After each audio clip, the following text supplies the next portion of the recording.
It's story time, little Mead. Would be 3 o'clock at school, but you might be listening to this anytime. So, welcome back. We are reading Blob by David Walliams. And so far we have met Bob, and this is his grandpa, whom he lives with. And he's just gone into the zoo. And he's met Winston, the zookeeper. He usually goes into the zoo on his birthday with his grandpa, but this year his grandpa didn't have enough money to take him. So Bob instead climbed up a tree so he could at least have a look at the animals. The zookeeper Winston spotted him and said, "Come on down, it's your birthday. I'll show you around." And they're going to go and find some of the less popular animals. Okay, this is chapter 2. It's called Laugh or Shriek. As usual, Bob's mission was to find those animals in the zoo with the funniest faces. He dashed past the lion, who was standing on a rock, so that the wind caught his mane at just the right angle for the cameras. "I wonder if he uses shampoo and conditioner or just shampoo," said a man with bouffant hair. Bob didn't stop to see the panda either. The black and white bear was sitting chewing on some bamboo and blowing off loudly. He left a party of old folk from a retirement home, befuddled. Means they were confused. "What was that trumpeting sound, dear?" asked an old deer. "Well, I thought it was you, dear," replied the other old deer. There was a large crowd gathered around the elephant. She was spraying water over everyone with her trunk. "Oh, this is delightful," said one lady. "Oh yes, there's nothing more delightful than showering in freezing cold water that smells of elephant," said the other.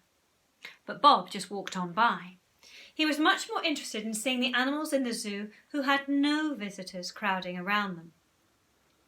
These were the ones who many people thought were ugly. They were certainly odd-looking, and Bob found them fascinating. These were the ones he always loved visiting on his birthday trips to the zoo with Grandpa. There was... Now, it's going to be tricky to show you all these. Can you see? Ai with her glowing eyes. Little Ai. Cone-nosed tapir. Top. Elephant seal with his stumpy trunk. The dugong or sea cow. The Handraeus baboon with her matching red face and bottom. The hooded seal who could blow his own nose up like a balloon.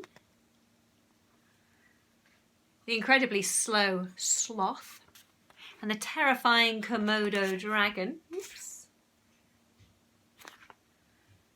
Marabou stork with his dingly-dangly neck. You see him there?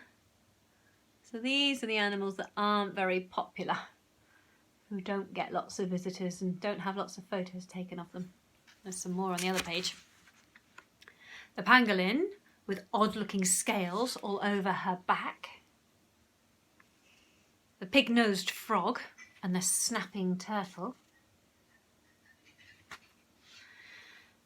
The proboscis monkey with his, I suppose, outrageous hooter. The spotted handfish. Was he a hand or was he a fish?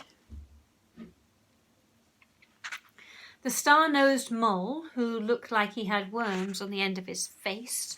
Oh. The umbrella... Oh, I can't say it. Umbrella...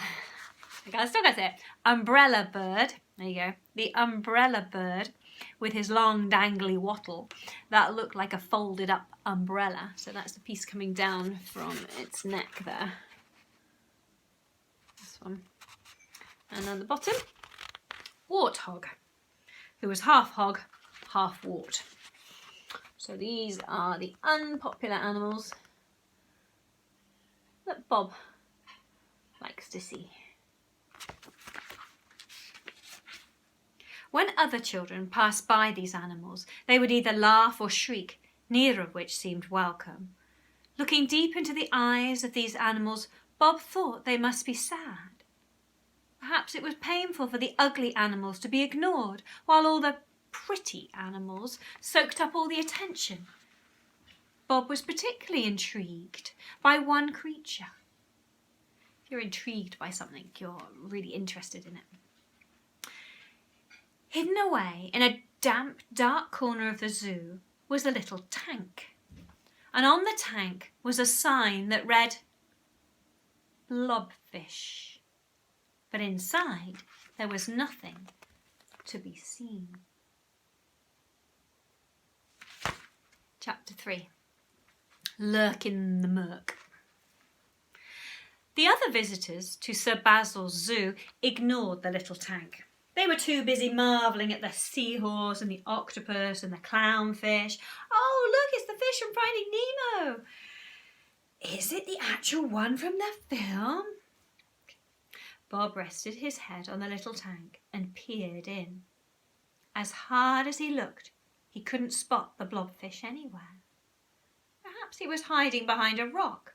Had he buried himself in the sand? Was he lurking in the murky water at the back of the tank? Was he shy? Was he frightened? Did he not like being stared at? All Bob knew was that the blobfish seemed to be hiding. Winston the zookeeper passed by the tank on his rounds. How are you enjoying yourself, Mr. Bob? He asked. Oh, I'm having the best afternoon, thank you, Winston. I've seen so many interesting animals already. Splendid, splendid, splendid. But I can't see this one. Winston put down the bucket of fish he was taking to the penguins. Nope, nobody ever does. Is there definitely a fish in there? Oh, definitely, Mr. Bob. But I am sorry to say the blobfish hides himself away. Why? Oh, well, you see, a couple of years ago, a little girl visited the zoo, and when she saw Blob, she screamed and then projectile vomited at the same time.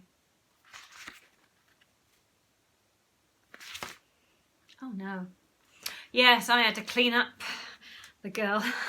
Sorry, I had to clean the girl's lunch off the tank, and she'd eaten alphabet spaghetti. The glass looked like a Scrabble set had exploded all over it.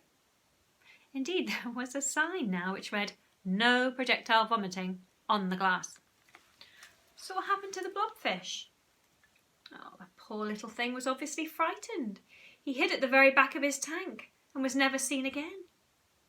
He won't even eat the food I drop in for him until the dead of night when the zoo is empty. Oh, that's sad. Well, that is sad, Mr. Bob. But I fear you're wasting your time waiting to see that one. Oh, but I really want to see what a blobfish looks like. Good luck, Mr. Bob, said the old man over his shoulder as he left. But Bob wouldn't give up. He waited, and he waited, and he waited. And then he waited some more. After an hour, the boy was ready to give up when he noticed another sign at the bottom of the tank. It read, "Do not tap on the glass." Now, like most children, and some grown-ups, when Bob was told not to do something, and it just made him want to do it all the more. It's just like seeing these signs. It makes you want to do the opposite. Like, no running in the corridor, no ball games. This bed is not a trampoline, do not jump on it. Do not juggle antiques, do not play the church organ. Wet paint, do not sit here.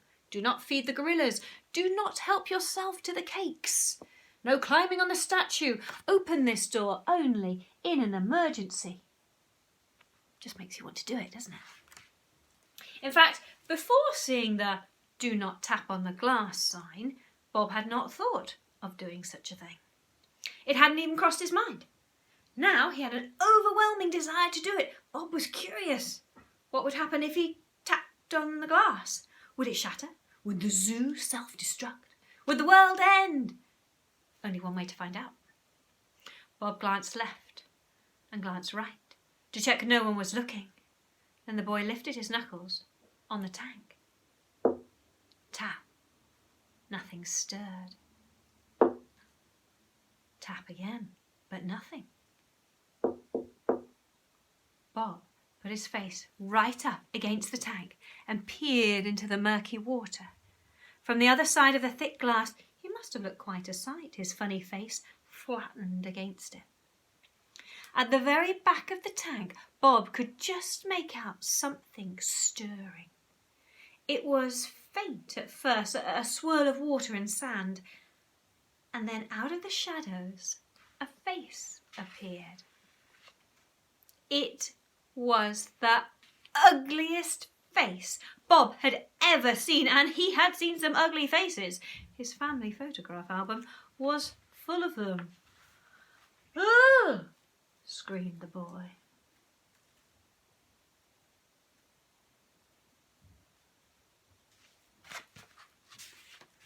The blobfish must have been scared too at the sight of this squashed nose and mouth and the big bulging eyes staring back at him. The fish's mouth opened and a giant bubble of air burst out. His eyes widened in terror before he retreated to the far side of the tank. The pair had frightened the life out of each other. I'm going to read a little bit of chapter 4. The next morning at break, Bob stole off to the library. It was his favourite place in the whole of Grottington School. The library offered peace and quiet from the bullies who teased him for his funny face. Bullies are never into books. Reading makes their brains hurt. In the corner of the library reserved for books about animals, Bob found what he was looking for. The whopping great book of fish. It was sandwiched between the ginormous gorilla book and the really too big book of ants. Bob sat cross-legged on the library floor, skimming past the well-thumbed pages on the deadly fish that children are always drawn to, you know, the sharks, the piranhas, stingrays. The boy finally found an entry for the blobfish. So an entry means a bit of information, some writing about the blobfish. In such an enormous book, it seemed unfair that this particular fish was given so little space. It had barely more than a postage stamp-sized entry. Bob had to squint to read it. In the very few lines of description, Bob learned that the blobfish was a deep-sea fish with a body made up of jelly. The final sentence in the entry read, "The blobfish is considered to be the ugliest animal in the world." Bob felt sad for a moment. What an awful thing to be the best at. Ugliness. It wasn't the fastest or the cleverest or the biggest or the smallest or the deadliest. It was the ugliest. No wonder nobody who visited Sir Basil's zoo stopped to look at the thing. Except, of course, that one little girl who vomited her alphabet spaghetti all over the tank. Going to stop there. That's the end of today's story time. I hope you'll join me tomorrow and find out what's going to happen next with Bob and his new acquaintance, the blobfish. Take care. Bye.